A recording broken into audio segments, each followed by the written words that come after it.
So now to the Alabama baseball betting scandal, which is great. This dumbass. The coach's name is... The dumbest of asses. Yes. I don't know what his first name is. Bohannon? Brett Bohannon? Brian Bohannon, maybe? Whatever. His last name is Bohannon. He was the baseball coach at Alabama. Making $500 G's a year, by the way. Yeah. That's a good scratch. So they're getting ready to play LSU, their arch rival. Brad Bohannon. Well, Brad Bohannon. Not their arch rival, but conference rival. Yeah. And he sends a message, an encrypted, he sends it through Signal, which is an encrypted. It's like a WhatsApp sort of thing, I'm assuming. Exactly. Yeah. Messaging app. Yeah. And he was telling this dude, this buddy of his in Ohio, that his starting pitcher is hurt and he's not going to start tonight. Yeah. And so then he texts him. He says, "Hammer is out for sure. Let me know when I can tell LSU. Hurry." That was the text. Yeah, because he wanted to get the bet in, and then once the bet was in, then he could go tell LSU. And so this says, shortly after receiving the electronic messages from Bohannon, the bettor attempted to place a $100,000 wager on the LSU baseball team at the BetMGM Sportsbook at the Great American Ballpark in Cincinnati. So at the Red Stadium, he's doing this. And apparently it set off some red flags because no one bets on this stupid game. But the sportsbook staff limited the bettor to a $15,000 wager. Yeah. The bettor then attempted to place additional wagers involving the April 28th Alabama versus LSU baseball game, but the sportsbook staff declined the wagers due to suspicious activity. Here's a tip out there for you if you think you got a hot score on something. When a bunch of money starts coming in on an Alabama LSU game, sportsbooks aren't stupid. They're like, yeah, the biggest. Just wait. The biggest bet we have on this is $500, and this dude's trying to bet $100,000. So this suspicious activity included the bettor's insistent demeanor to get the bet placed and statements to sportsbook staff that the bet was, quote, for sure going to win, and if you guys only knew what I knew, Oh my God. end quote. The suspicious activity also included the bettor showing sportsbook staff messages from Bohannon and explaining that the messages were Bohannon informing the bettor that Alabama was scratching its starting pitcher before the game and before Bohannon alerted LSU. Also, tip, if you do have insider information, you might want to not share that with the casino that you're trying to take money from. That's 50% Quickest way. stupid. Yeah, who did you think was going to pay you out for this? Quickest way to get the bet off the board is show them that somebody would have an edge. I'm going to rock up to the blackjack table at Ayla and be like, hey, I don't know if you guys are aware of this, but I've got this sweet computer system taped to my chest, and it allows me to count cards. But it's a sure thing. I'm going to be right over here playing high hand blackjack. Like, what? How dumb can you be? Well, very. I think it was spurred on by his urgency because the coach was like, I think the pitcher got scratched right before the game. So he's like, I got to go make this bet now. And I think that probably clouded his judgment, but the judgment was just horrible so many times over. Yeah. How long before that? So the coach now has a 15-year show cause. Yeah. So he's out. He'll coach a high school team somewhere. Well, somebody texted in the Vancouver Ford text line and said he'll be doing sports betting ads on the Fan in no time. And that's probably true. Tim Donaghy was. Is there anything criminal about like sending tips like that across state lines, like insider trading type things? Like, could he get in legal trouble for doing that? Or is that I don't know. I don't know. Booty, the old LSU receiver, he got federal charges. Part of that though was because he was gambling underage, and he had a fake account. Did you also see the name of his fake account? It was like his name, like a number. Or something it was like Kayshawn Booty 07, and his number 7. So sorry about might try a little harder next time. Sorry about the ruse, gentlemen. May not use your name in your illegal gambling account. Yeah, they actually arrested him. So this guy Bohannon got suspended for 5 seasons, and then they gave Alabama a 3-year probation, and they have to pay $5,000. Yeah, a whopping $5,000 fine. That's kind of weird. I mean, but at the same time, like, I know this guy isn't making millions, but dude, that dude's making $500,000 a year. Pretty chill life, being a baseball coach. You probably do that for as long as you want, and you botched it Listen, I got to tell you, I bet you that Bohannon dude is pissed at his buddy. Yes. Because I would imagine the reason why a coach does that is because it's easy. Yeah. Right? It's like, it's so small potatoes, someone's going to be looking the other way.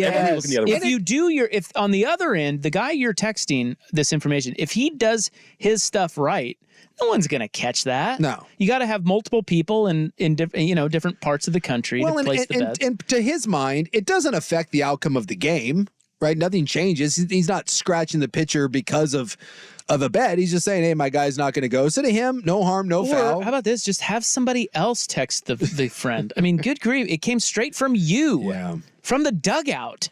I think that you involve more people, and then there's a bigger chance of you getting caught. But you do want to insulate yourself too. So well, and he was. I'm looking it up. He's only 48, right? So he over the last 20 years, he was an assistant at Wake Forest, Kentucky, Auburn, probably making, 75, 125 a year, and he finally works his way up, and then for 5 years he's the head coach at Alabama, making good money. Like dream job, right? SEC program, everything is good. You're in your late 40s. Again, you guarantee you get a country club with that. You got a free car. Life is good, and it's all gone.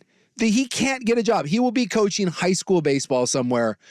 I mean, it's unbelievable that you got nuked because of that. Well, here we are. Way to go, Brad. Jeez. You want to talk about life comes at you fast? What were those ads? Was it Geico? Life comes at you fast. Life comes at you fast. Right? You just sent a text message to your buddy and then gone. Nationwide. And if you're his friend, how do you apologize for that one? You're like, oh. I guarantee he's pissed at that dude. Yeah. He's like, what are you doing? You're literally telling them that I gave you the information.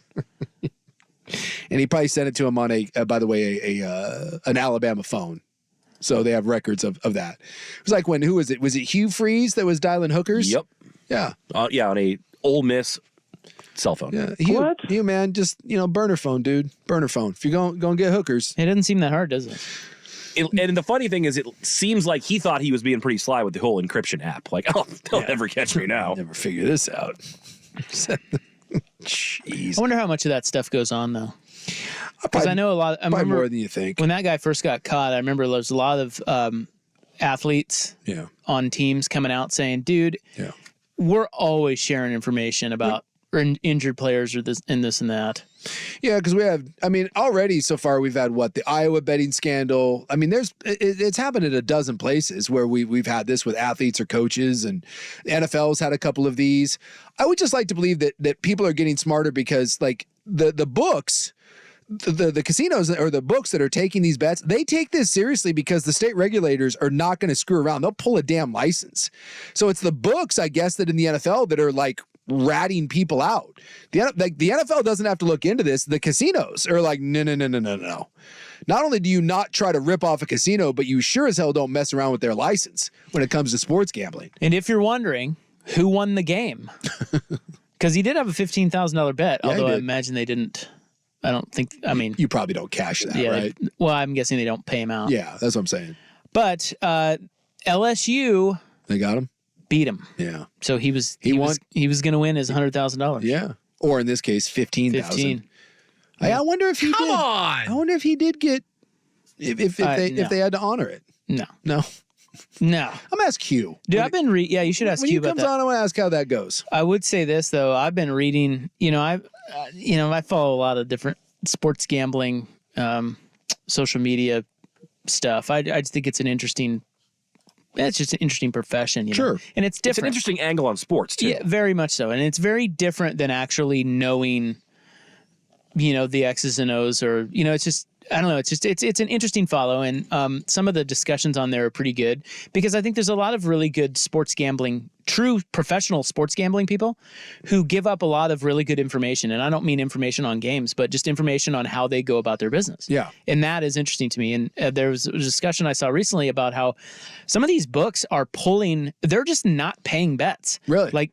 They just decide that you're cheating. No. Yeah, exactly. Or they just, or they void the bet. They give you your original money back. Yeah. They're like, we're not honoring your win. Or they limit you down to really small amounts. Yeah. And so, in other words, the point being, books can do pretty much whatever they want. Yeah.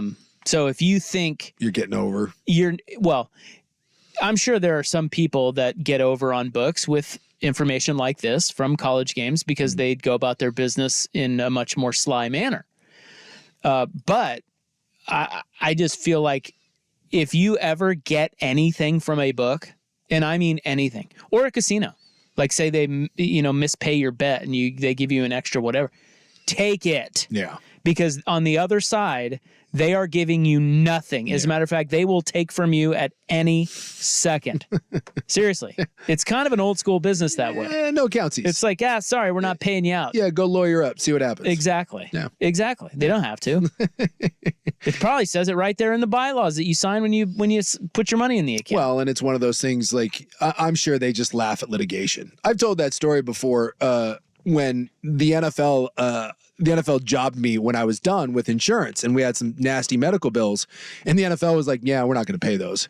And I was like, no, you guys pre-approved this. And they were like, no. And I went and saw an attorney and he just looked at me and was like, yeah, good luck. You want to fight them? Yeah. He's like, you will spend so much more in attorney fees. And he goes, you will never, ever see it. And when I called the NFL to talk about it, they laughed at me. They just like, it's adorable. You're so cute. Like, really? You're gonna sue us over like $35,000? Have fun, dumbass. Yeah, there's just, I'm sure. You're so cute, Jason. I'm sure casinos are very much like that. Go up to a pit boss sometime and tell them that you've been screwed over and that you would like your money. See what happens. I miss the old days in Vegas when they take you out back. That's right. You should come have a conversation with us and put your head in a vice. See what happens to your thumbs.